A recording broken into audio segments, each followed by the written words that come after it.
सासूज्यूलाई चिलो लगाउनै बाँकी छ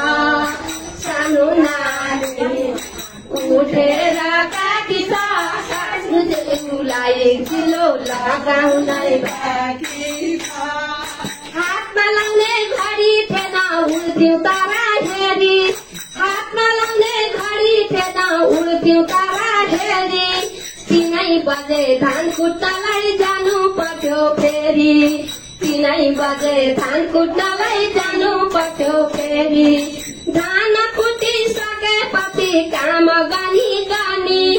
धान कुटिसकेपछि काम गनी गनी चुलो पोतो गर्नै पर्थ्यो लक्षिन जान्छ भनी चुलो पोतो गर्नै पर्थ्यो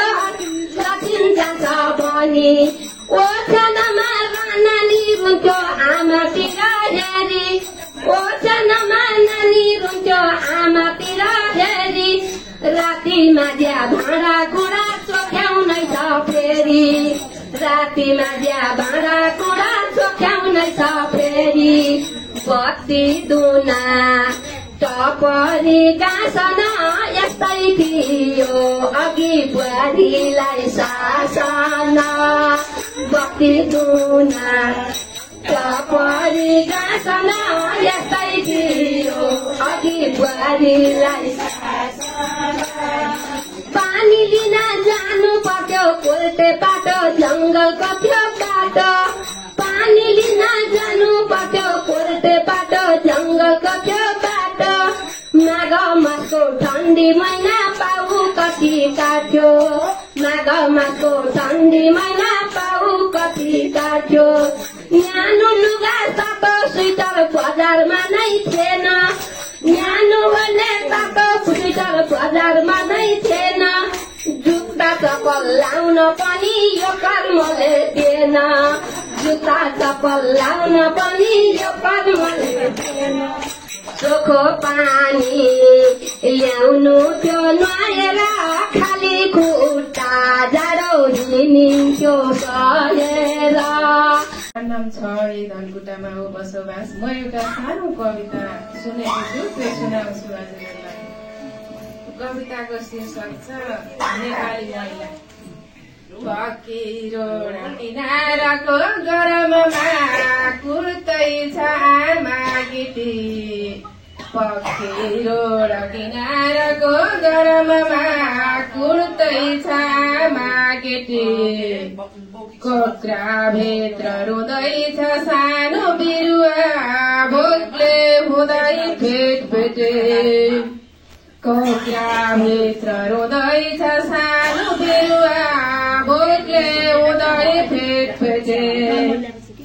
झारी आँसु तरक्क काडी पसिना हेरेर चौतर्फमा झारी आँसु तरक्क काडी पसिना हेरेर चौतर्फमा नेपाली अबला रुँदैछ किन हो यो दूर परदेशमा नेपाली अबला रुँदैछ किन हो यो दूर परदेशमा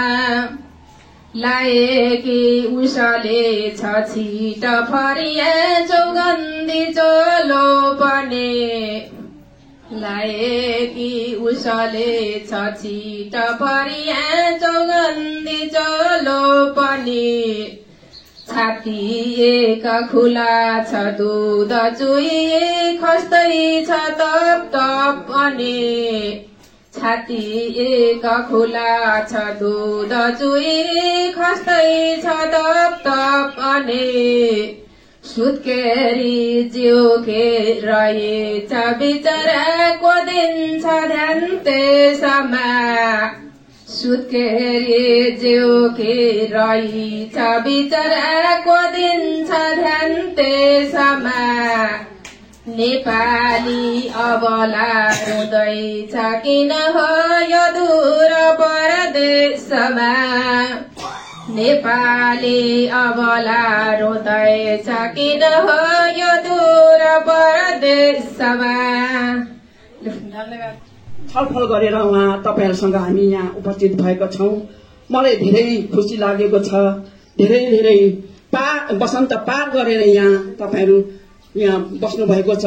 समाज सुधार गरेर बस्नु भएको छ। देश पनि सुधार गरेर बस्नु भएको छ।